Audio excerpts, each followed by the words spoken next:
اس سے back out ہو گئے.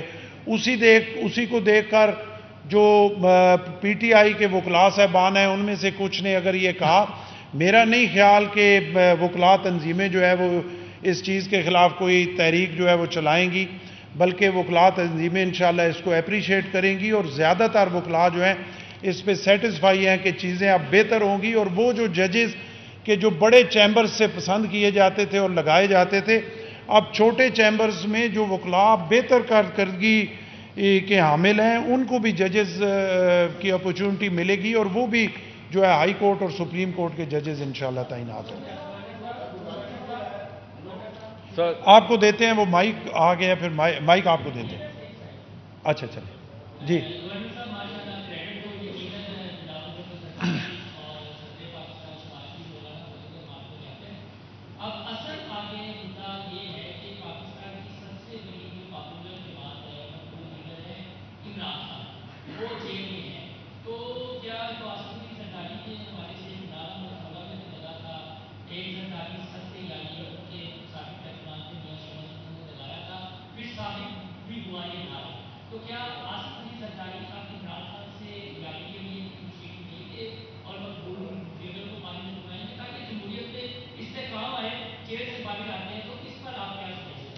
دیکھیں, میری گزارش یہ ہے کہ میں ایک پیپلز پارٹی کا ورکر ہونے کی حیثیت سے, اور میرے ساتھ جو میرے سینئر رہنما بیٹھے ہوئے ہیں, میں سمجھتا ہوں کہ یہ پیپلز پارٹی کا کریڈٹ ہے, بلکہ پیپلز پارٹی کی خوش قسمتی ہے کہ آصف علی زرداری صاحب جیسا لیڈر پیپلز پارٹی کے پاس موجود ہے.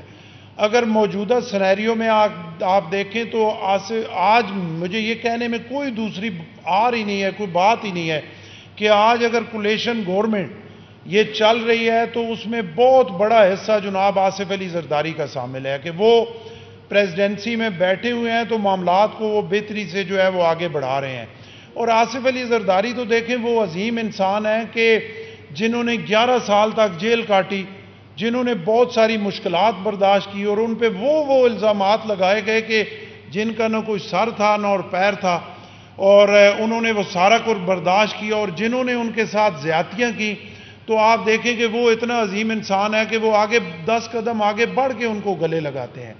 تو موجودہ صورتحال میں اس طرح کی لیڈرشپ کی ضرورت ہے, اور ملک کی یہ ضرورت ہے کہ تمام پولیٹیکل پارٹیز بھی سر جوڑیں اور تمام سٹیک ہولڈر بھی سر جوڑیں, کیونکہ اس ملک کو آگے کی طرف ہم نے لے کے جانا ہے, اور وہ تبھی ہو سکتا ہے کہ جب آصف علی زرداری صاحب کی قیادت میں چیزیں آگے بڑھیں. اس کے لیے ان کے دروازے سب کے لیے کھلے ہیں, ان کے دل میں کسی کے بارے میں کوئی ایسی بات نہیں. رانا صاحب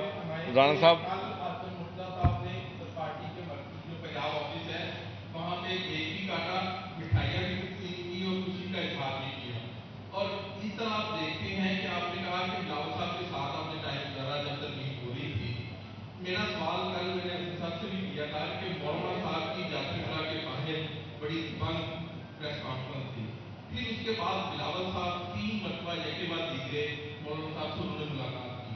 کیا کوئی اس طرح کی خبریں چل رہی ہیں سوشل میڈیا کے اوپر کہ شاید کوئی ڈیل ہوئی ہے, کیونکہ بلاول صاحب نے مولانا صاحب کو قائل کیا تو پوری تبلیغ کا جو مقصد ہے یہ پورا ہو, تو کیا اصل معاملہ ہے کیا تھا؟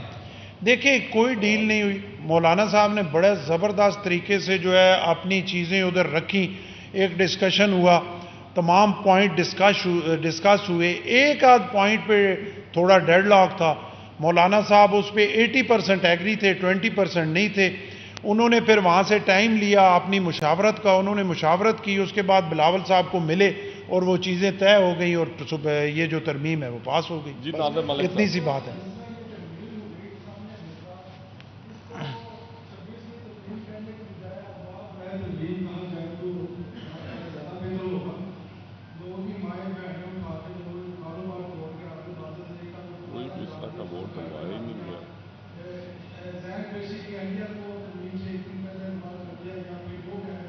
اپنے مقدمات کوئی عمر کا سال نہیں پتا گھر جلایا یا گرایا.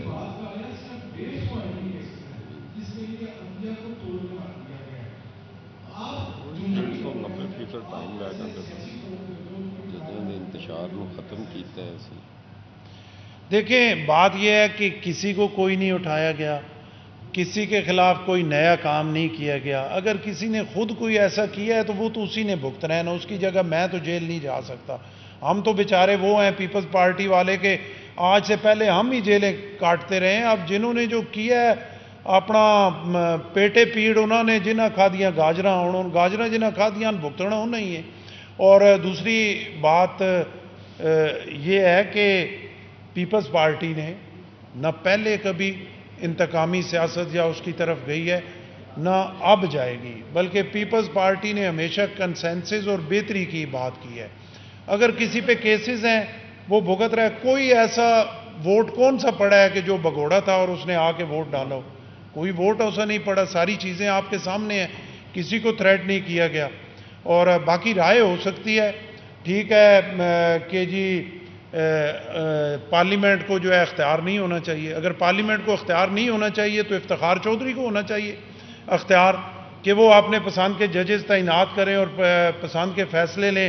اور chief executive of the country جو ہو 18 کروڑ عوام کا نمائندہ ہو, وہ پارلیمنٹ میں بیٹھا ہو, وزیر اعظم پاکستان ہو, اور اس کو آپ صبح بلا لیں سموسے پہ 100 موٹو ایکشن لے کے, اور اس کو 4 گھنٹے وہاں پہ کھڑا رکھیں, اور جو واپس آئے تو شام کو پھر نوٹس بھیج دیں صرف اس وجہ سے کہ آپ ڈیلیور نہ کر سکیں. دیکھیں اگر آپ نے جمہوری سسٹم کو چلانا ہے تو پھر جمہوری لوگ ہی آگے آئیں گے.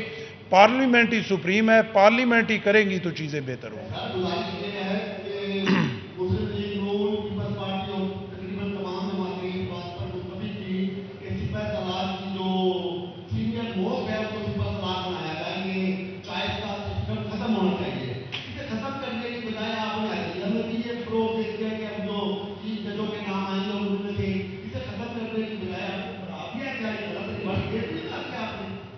دیکھیں گزارش یہ ہے کہ یہ کسی کی چوائس نہیں ہے.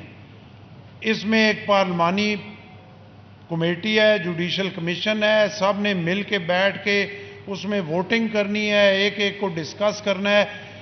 اگر ایک کوئی پرائم منسٹر کو اختیار دے دیا جاتا یا کسی فرد واحد کو دے دیا جاتا کہ وہ ان ججز میں سے اپنی پسند ناپسند کرے, تو میں ذاتی طور پہ ایک پولیٹیکل ورکر ہوں, مجھے اس پہ گلہ ہوتا, میں ان چیزوں کو غلط ضرور کہتا. لیکن اب ایک بورڈ ہے, اس بورڈ نے ڈسکس کرنا ہے, اس میں ووٹنگ ہونی ہے, اکثریت نے فیصلہ کرنا ہے. اس میں اپوزیشن کے ووٹس بھی ہیں, اس میں گورنمنٹ کے ووٹس بھی ہیں, اس میں جتنی پولیٹیکل پارٹیز کی نمائندگی ہے ان کے ووٹس ہیں, سینئر ججز کے ووٹ ہیں, لا منسٹر کا ووٹ ہے, آپ کے اٹارنی جنرل کا ووٹ ہے. تو وہ چیزیں وہاں پہ جو ہوں گی بڑی ٹرانسپیرنٹ طریقے سے ہوں گی, اور میرا خیال ہے اس سے چیزیں آگے بہتر ہوں گی. لاسٹ کویسچن جی. سر ایک تو پاور شیئرنگ کا معاملہ تھا مسلم لوگوں کے ساتھ پنجاب میں, وہ کہاں تک پہنچا ہے؟ آپشن کی تعیناتی ہے, وہ معاملہ سنا فیڈرل کو چلا گیا ہے. دوسرا یہ بتائیں کہ عام عوام سمجھ نہیں پا رہی کہ آئینی ترمیم سے عام عوام کو کیا فائدہ ہے؟ دیکھیں دوسرے حصے کا پہلے میں آپ کو جواب دیتا ہوں. عوام سمجھ پا رہی ہے. میں فتح جنگ کے چھوٹے سے دیہات کا رہنے والا ہوں, میں سمجھ پا رہا ہوں کہ میرا ادھر 5 کنال کا اگر کوئی جھگڑا ہے تو میری تیسری نسل پہ اس کا فیصلہ ہونا ہے.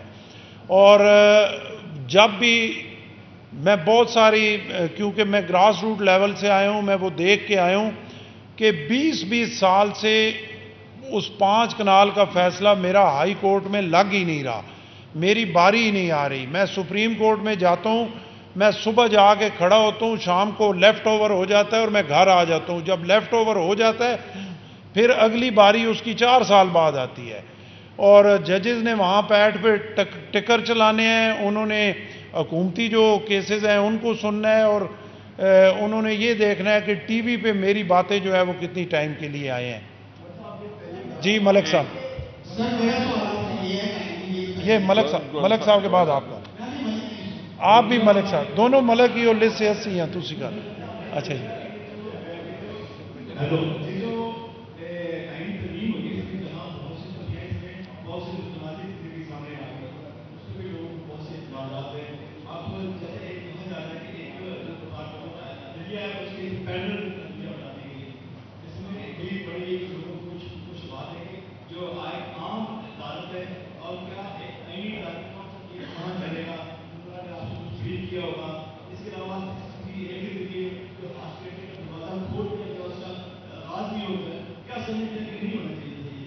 دیکھیں 63A کے ذریعے جو آج ٹریڈنگ کا دروازہ نہیں کھولا گیا، 63A کی جو صحیح اس کی تشریح ہے وہ کی گئی.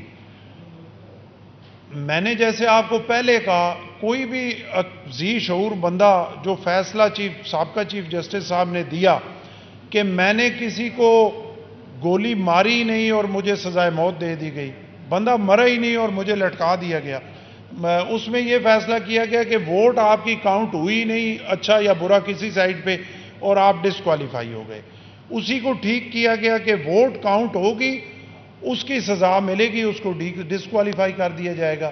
اور جو عدالت کے حوالے سے آپ نے کہا، ایک یہ رائے تھی کہ آئینی عدالت علیحدہ بنائی جائے، لیکن وہاں پہ جب ڈسکشن ہوا اکثریتی رائے یہ تھی کہ آئینی بینچ بنایا جائے، اور وہ آئینی بینچ وہی جو پارلیمانی کمیٹی ہے انہوں نے مل کے کرنا ہے، اس میں چیف جسٹس صاحب بھی ہیں، سینئر ججز بھی ہیں، اور سب نے مل کے آئینی بینچ بنانا ہے، اور اس نے جو آئینی معاملات ہیں، جو حکومتی معاملات ہیں، اس کا فیصلہ کرنا ہے. تو ملک صاحب اور تسی آخری سوال کرو. بہت شکریہ سر. سر ایک منٹ کلاریفیکیشن ہو جائے. سر آپ سے سوال یہ کرنا چاہتا ہوں کہ پارلیمانی جو کمیٹی ہے وہ کس طریقے سے اس چیز کو انشور کرے گی کہ آیا جو جج ہم منتخب کرنے جا رہے ہیں، جو چیف جسٹس منتخب کرنے جا رہے ہیں، وہ پاکستان کے لیے بہتر ہے یا صرف ہماری جماعت کے لیے؟ اس چیز کو کس طریقے سے انشور کرے گی وہ پارلیمانی کمیٹی؟ اس کو ملک صاحب اس طریقے سے انشور کرے گی کہ وہ جو پارلیمانی کمیٹی ہے وہ ساری صرف پیپلز پارٹی نہیں ہے، وہ صرف مسلم لیگ نون بھی نہیں ہے، وہ مولانا فضل الرحمان صاحب بھی نہیں ہے، وہ پی ٹی آئی بھی نہیں ہے، وہ اپنا جو باقی بلوچستان کی پارٹیز ہیں وہ بھی نہیں ہے، ان سب کی نمائندگی اس میں شامل ہے. تو کوئی ایک پارٹی اگر چاہے گی بھی کہ یہ میرا پسندیدہ ہے تو وہ اس کو نہیں کر سکے گی جب دوسرے جو ہے ان کے ساتھ شامل نہیں ہوں گے. تو ججز کا سارا جو ان کے کیسز ہیں، ان میں سے جو انہوں نے فیصلے کی ہوئی ہیں، وہ ساری چیزیں ان کے سامنے آئیں گی، اس کے مطابق وہ دیکھیں گے، اور جو سمجھیں گے کہ بہتر ہے وہ سب کے کنسنسس سے ہوگا. اس میں حکومتی سائیڈ بھی ہوگی، اپوزیشن بھی ہوگی، اور سپریم کورٹ کی نمائندگی بھی ہوگی. میرا خیال ہے اس سے بہتر اور ٹرانسپیرنٹ طریقہ تو کوئی ہے ہی نہیں.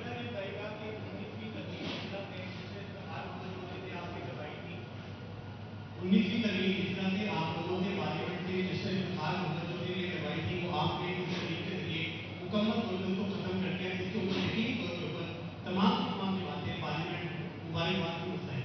یہ سب رہے گا کہ بتائیے جمہوریت میں سب سے اہم ہوتا جو ہمیں سمجھ آتا تھا وہ یہ تھا کہ جتنے بھی یونیورسٹیاں جتنے ہیں ان کی سیاسی لنک بند اس کے اوپر آج تک 2006 سے لے کے آج تک کوئی بات نہیں ہوئی. یہ بڑا نادر موقع تھا اس موقع کے اوپر تمام کے تمام مفتی جیسوں کے جو سیاسی لنک ہے ان کو بند کر دیا جاتا. لیکن ہوا یہ کہ جس طرح سے افواج رائے تاوان کے یا افواج رائے ووٹ کے الزامات لگے اس میں اس کو زیادہ اہمیت دے دی. دیکھیں بات یہ ہے نا، الزامات تو نہیں ہوتے نا، ابھی الزامات تو پھر سوشل میڈیا پہ جو لگے اور اس کے بعد جو ملک کا نقصان ہوا وہ بھی تو آپ نے دیکھا نا. اب اگر ایک خاص طبقے کا یہ وتیرہ ہے کہ انہوں نے الزامات ہی لگانے ہیں اور انہوں نے سوشل میڈیا پہ آ کے ایک جھوٹ کو سچ ثابت کرنا ہے، اس وجہ سے اپنے ملک میں توڑ پھوڑ کرنی ہے، اپنے اداروں کو تباہ کرنا ہے، لوگوں کی عزت نفس کو مجروح کرنا ہے، تو پھر اس کا علاج تو پھر دیکھیں کوئی نہیں ہے نا. بندہ اگر اس کو لے کے آگے پڑھے، اس سے بہتر یہ ہے کہ دوسری سائڈ پہ جو پازیٹیو چیز ہے اس کو لے کے آگے چلیں کہ اس نیگیٹو کی وجہ سے آپ کا ملک کس جگہ پہ چلا گیا. اب ان چیزوں کو سائڈ پہ میں آپ کا کم از کم یہ شکریہ ادا کرتا ہوں کہ آپ نے مبارکباد دی کہ 19ویں ترمیم کو آپ نے ختم کیا. افضال طالب صاحب کرو گے سوال؟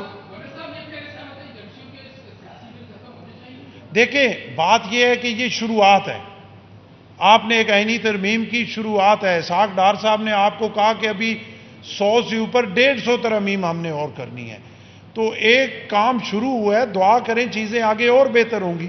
بہت شکریہ.